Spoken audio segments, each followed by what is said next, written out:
Hi friends, எல்லோரும் எப்படி இருக்கீங்க? நான் கொஞ்ச நாள் யூடியூப் வரலை. நான் அம்மா வீட்டுக்கு போயிருந்தனால யூடியூப்பை நான் கான்சன்ட்ரேட் பண்ண முடியாமல் போயிடுச்சு. அதனால் இப்போ தான் நான் யூடியூப் வரலான்னு வந்திருக்கேன். நான் ஆஃபீஸ் முடிஞ்சு நைட் வந்தோடனே என்ன சமைக்கலான்னு பார்த்தா பருப்பு ரசம் வைக்கலான்னு சொல்லிட்டு சொன்னாங்க. அதனால் அத்தை காயெல்லாம் கட் பண்ணி கொடுத்துட்டாங்க. சரி, நம்ம ஒர்க்கை பார்க்கலான்னு சொல்லிட்டு பருப்பு, தக்காளி, வெங்காயம் எல்லோரும் போட்டாச்சு. மஞ்சத்தூள், ஜீரகம் எல்லாமே போட்டாச்சு. கடைசியில் நான் என்ன பண்ணிட்டேன்னா, வரமிளகாவுக்கு பதிலாக பச்சை மிளகா போட்டுட்டேன். பச்சை மிளகா வாழைப்பூக்காண்டி கட் பண்ணி வச்சுருந்துருக்காங்க. நான் அது தெரியாமல் போட்டுட்டேன். அதுக்கப்புறம் தான் கேட்டுட்டு நான் பச்சை மிளகா எடுக்க ஆரம்பிச்சிட்டேன். அத்தைக்கே இது தெரியாது, நான் பச்சை மிளகா உள்ளார போட்டது. நான் அவங்களுக்கு தெரியாமல் எல்லா பச்சை மிளகாவும் எடுத்துட்டேன். ஏன்னா பச்சை மிளகா போட்டால் இட்லி சாம்பார் மாதிரி ஆகிடும்னு சொல்லிவிட்டு நான் பச்சை மிளகா எடுத்துட்டு அதுக்கப்புறம் குக்கரை மூடிட்டு விசில் வரலான்னு சொல்லிட்டு விசிலும் வச்சாச்சு. அப்புறம் சைடில் புளி ஊற வச்சுருக்கேன். புளி சுடு தண்ணியில் ஊற வச்சா சீக்கிரம் புளி ஊறிடும்னு சொல்லிவிட்டு அதையுமே நான் பண்ணிட்டேன். அதுக்குள்ளே பருப்பும் விசில் வந்துருச்சு.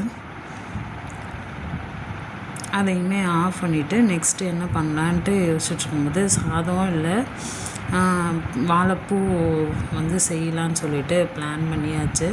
சரின்னு சொல்லிட்டு இது குக்கரில் இருந்த அரிசியெல்லாம் கழுவிட்டு குக்கரில் சாதம் வைக்கலாம் அப்படின்னு சொல்லிட்டு நான் ரெடி பண்ண ஆரம்பிச்சிட்டேன்.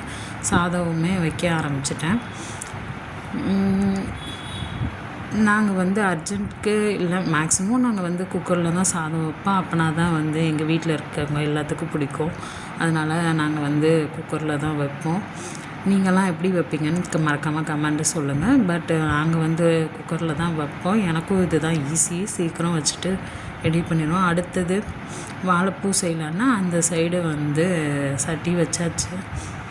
சரி, குக்கரை மூடிட்டு வாழைப்பூக்கு வாழைப்பூ கட் பண்ணிட்டாங்க. அதுக்கப்புறம் வெங்காயம் தக்காளிலாம் நம்ம வதக்கலான்னு சொல்லிட்டு அதையுமே நான் அடுப்பில் வைக்க ஆரம்பிச்சிட்டேன்.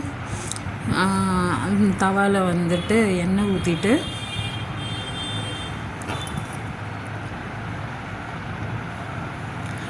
எண்ணெய் ஊற்றியாச்சு. எண்ணெய் காஞ்சதுக்கப்புறம் கடுகு, கருவேப்பிலெல்லாம் போட்டு எப்பயும் போல் தாளிச்சிட்டு வெங்காயம் போட்டு தாளிப்போம். எனக்கு இந்த மாதிரி தான் பண்ண தெரியும். நீங்களாம் வாழைப்பூ எப்படி பண்ணுவீங்கன்னு சொல்லுங்கள்.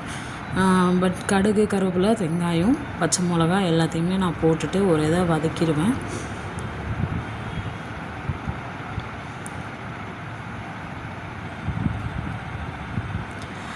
ஒரு இதை வதக்கிட்டு அதுக்கப்புறம் என்ன பண்ணுவேன்னா, வாழைப்பூ இருக்கு இல்லையா, வாழைப்பூவை நல்லா தண்ணி ஊற்றி வச்சுருப்போம். வாழைப்பூவில் கொஞ்சோண்டு மோர் ஊற்றி வச்சிங்கன்னா வாழைப்பூ கறக்காமல் இருக்குன்னு சொல்லுவாங்க. அது மாதிரி நான் தண்ணியில் தான் போட்டு வச்சுருந்தேன். எங்ககிட்ட மோர் கிடையாது, அதனால நாங்கள் தண்ணியிலே போட்டு வச்சு எடுத்தாச்சு. அதுக்கப்புறம் வாழைப்பூவுமே போட்டு நல்லா கிளற ஆரம்பித்தாச்சு. இந்த வாழைப்பூவில் இருந்துமே கொஞ்சம் தண்ணி விடும். நாங்கள் நல்லாவே எல்லாத்தையும் வடிச்சிட்டு போட்டுட்டு கிண்டிகிட்டே இருந்தோம். கொஞ்சம் தண்ணி விட்டுச்சு. ஆனால் வாழைப்பூ எப்படி வேகும்னு எனக்கு தெரியாது. ஏன்னா அம்மா வடை தான் செஞ்சு தருவாங்க. இந்த மாதிரி செஞ்சாங்கன்னா நான் இன்ன வரையும் நான் இப்படி செஞ்சது கிடையாது. அதனால் நான் இதை ஃபஸ்ட் டைம் தான் செய்கிறேன். ஏன்னா வாழைப்பூ வடை செஞ்சுருக்கேன், ஆனால் வாழைப்பூ பொரியல் செஞ்சது கிடையாது. அதுக்கப்புறம் சரின்னு உப்பெல்லாம் போட்டு கொஞ்சோண்டு தண்ணியெல்லாம் ஊற்றிட்டு அதை நான் நல்லா வேக வைக்கலான்னு சொல்லிட்டு வேக வச்சாச்சு.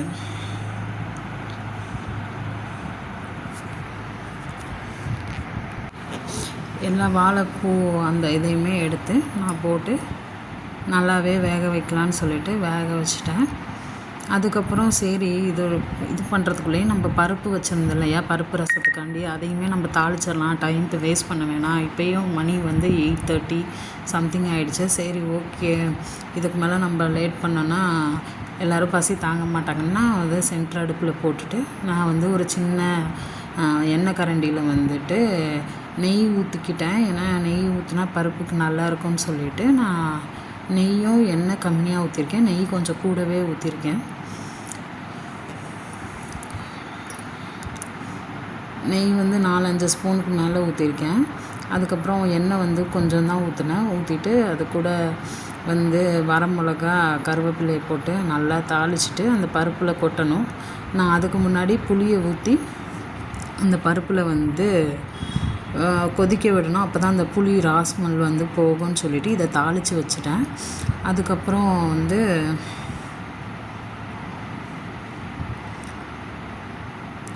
வந்து புளி போடலான்னு சொல்லிவிட்டு புளி தண்ணியும் பருப்பையும் நல்லா மசிச்சுட்டு அது கூட புளியையும் நான் ஊற்ற ஆரம்பிச்சிட்டேன்.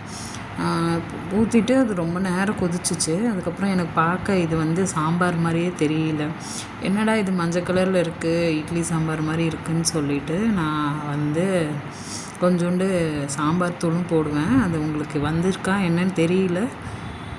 ஏன்னா நிறைய கிளிப் வந்து மிஸ் ஆகிடுச்சு. நான் வந்து எடுக்கிறேன்னு நினச்சிட்டு அதை அப்படியே விட்டுட்டேன். சரியாக கவனிக்காமல் விட்டுட்டேன். நான் வந்து பருப்பு வேக வைக்கிற போது உப்பு போடலை. அதனால தான் நான் இப்போ உப்பு போட்டேன். நீங்கள் வந்து பருப்பு வேக வைக்கிற போது கூட நீங்கள் உப்பு போட்டுக்கலாம். பரவாயில்ல. இது சாம்பார் தூளும் நான் போட்டாச்சு. வீடியோவில் வந்து இருக்கேன். நிறைய வீடியோஸ் வந்து என்னோடதில் கட்டாக இருக்கும். ஏன்னா நான் மறந்துட்டேன் வீடியோ வந்து ஆன் பண்ணுறதுக்கு. அப்புறம் இந்த தாளித்த நெய் கடுகு எல்லாமே வந்து அதில் ஊற்றிட்டு சரி கொதிக்கணுன்ட்டு அதை வந்து அப்படியே வச்சுட்டு நான் வந்து அடுத்து நெக்ஸ்ட்டு வந்து பாத்திரத்தெலாம் விளக்கிடலாம், யூஸ் பண்ண பாத்திரத்தெலாம் விளக்கிடலான்னு சொல்லிவிட்டு அதுவுமே நான் பண்ணுவேன். நீங்கள்லாம் எப்படி சமைச்சு முடித்தோடனே பாத்திரத்தெலாம் விளக்குவீங்களா இல்லை எப்படி பண்ணுவீங்கன்னு சொல்லுங்கள். எனக்கு வந்து பாத்திரம்லாம் இருந்தால் எனக்கு பிடிக்காது. அதனால் வந்து மேக்ஸிமம் நான் வந்து வாஷ் பண்ணிடுவேன். அதுக்குள்ளே வந்து தண்ணி வந்துருச்சு. அப்புறம் என்னோடய பிரதரின்ல வந்து தட்டு வடையெல்லாம் வாங்கிட்டு வந்தாங்க. அதெல்லாம் நல்லாவே சாப்பிட்டுட்டு அதுக்கப்புறம் வந்து நாங்கள் திருப்பி குக்கிங்க்கு வந்துட்டு அதையும் பார்த்துட்டு தண்ணி வரவும் இப்போ இதெல்லாம் குடத்தெல்லாம் கழுவிட்டு தண்ணி பிடிக்கலான்னு சொல்லிவிட்டு கழுவ ஆரம்பிச்சிட்டேன். எல்லா குடத்தையுமே கழுவுவேன். உங்களுக்கு கொஞ்சம் தான் இருக்கும். எல்லாமே பிடிச்சி வைக்கலான்னு சொல்லிவிட்டு கழுவ ஆரம்பித்தேன். அதுக்கப்புறம்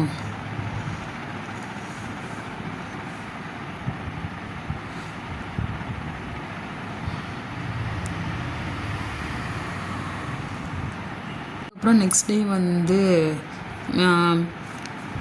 சப்பாத்தி பண்ணலான்னு சொல்லிவிட்டு பன்னீர் வீட்டிலையே ரெடி பண்ணலான்னு சொல்லிவிட்டு பால் வாங்கிட்டு வந்து வச்சுருந்தாங்க. சரி நம்ம வந்து வீட்டிலையே பன்னீர் மேக் பண்ணலாம். ஏன்னா பன்னீர் வந்து கடையில் வாங்கினா ரொம்ப விலையாக இருக்குது. அதுக்கு வந்து 1 லிட்ரு 50 ரூபா தான் பால், 50 ரூபா 60 ரூபா. இதே வந்து நீங்கள் வந்து கடையில் வாங்கினா 150 ரூபா வரும் பன்னீர். அதனால் நான் என்ன பண்ணுவேன்னா வீட்டிலையே வந்து நான் பன்னீர் செஞ்சுருவேன். பாலில் வந்து தண்ணியே ஊற்றாமல் வெறும் பாலை காய்ச்சி அதில் வந்து லெமன் ஜூஸ் இருக்குது இல்லையா, லெமன் ஜூஸில் இருக்க சீட்ஸ்லாம் எடுத்துட்டு அதில் கொஞ்சோண்டு தண்ணி மிக்ஸ் பண்ணிவிட்டு அதை வந்து நான் நல்லா காய்ச்சிடுவேன். லெமன் ஜூஸ் ஊற்றுனதுக்கப்புறம் இந்த பால் வந்து நல்லாவே திரிஞ்சிரும்.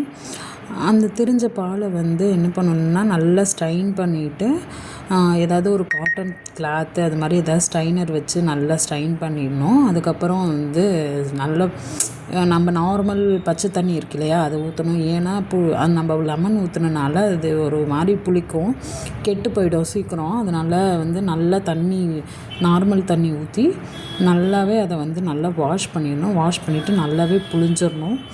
நான் வந்து நைட் பண்ணனால நல்லா புளிஞ்சிட்டு அது மேலே வந்து ஏதாவது ஒரு வெயிட் வைக்கலாம் அப்படின்னு சொல்லிவிட்டு அதை நல்லாவே கையை வச்சு நல்லா அமுத்தி அதுக்கப்புறமே மேலே வந்து நான் வெயிட் வச்சுட்டு ஃப்ரிட்ஜில் வச்சுட்டேன்.